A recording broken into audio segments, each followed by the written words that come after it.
Don't forget to like and subscribe. Hello there. All right, I just saw another India movie called Badla, which is kind of okay. This movie has been done over and over and over again. Everyone's saying it's a complete ripoff of a Spanish film. Forgot what it's called. But yeah, this one, okay. It's basically, but I don't like lawyers. And this is why, because it's all about the story that's told and how you. No offense to any lawyers out there, but it's all about just how you spell the story, how you swing the story is basically what dictates it. Not always the evidence, because the evidence can all lead to something, but as long as you sway the story one direction, if anyone's seen the State of LA versus O.J. Simpson, you kind of get what I'm saying. He really didn't do it. Okay, but Badla is one of those where I liked it because it's all from the perspective. It's all about what perspective you take, because you can literally take all the facts and flip it. So somebody died and they capture someone. So she's literally being interviewed by an attorney and asked questions to find out what exactly happened, because the attorney needs to know all the facts in order to spin his story. He needs to know everything. So he's trying to find out what she's not telling him. So she's telling him all these things. So after he hears all the information she has to say, he flips it and say, okay, let's reverse the roles and say you did all this.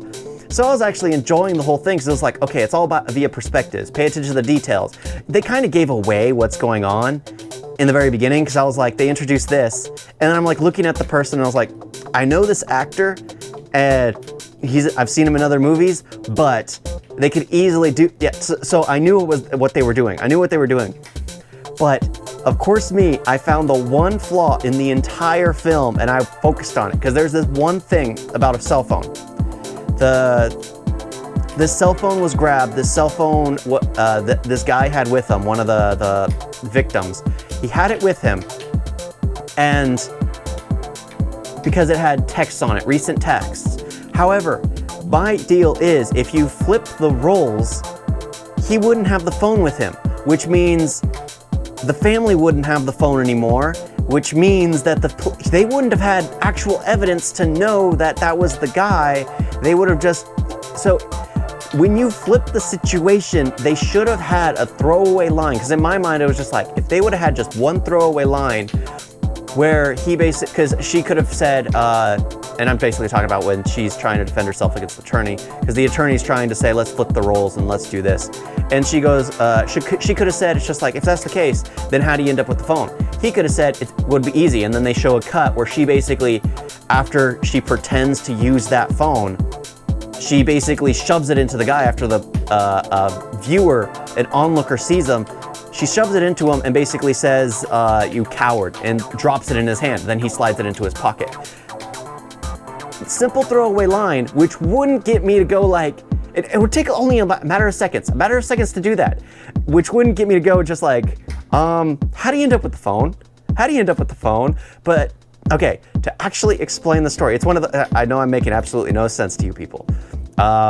And I don't mean you people in any offense. I just mean you viewers, or you people out there. Okay, so yeah, apparently a murder was committed, and the suspect claims to be innocent, claims that it was somebody else.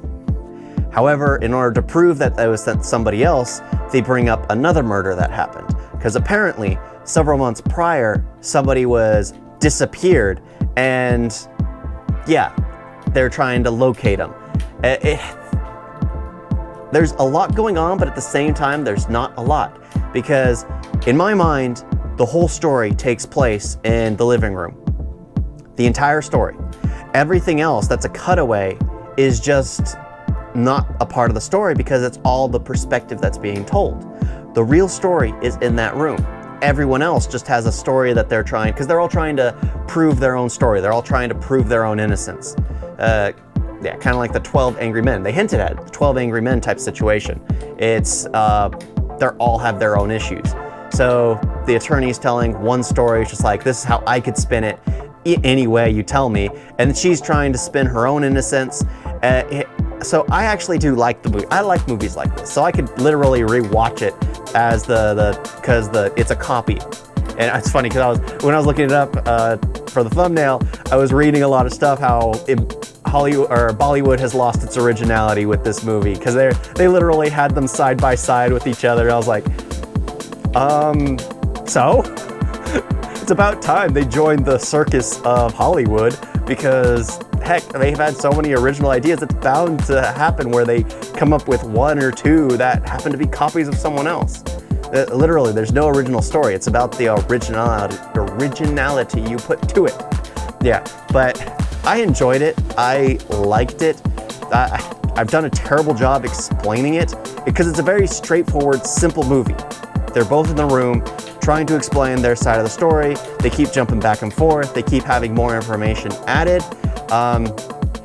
But yeah, I mean, I don't know what more I could say about it. I enjoyed it. That's all I could say. I enjoyed it. I don't care if people call it a copy. Tons of movies are copies that I still enjoy.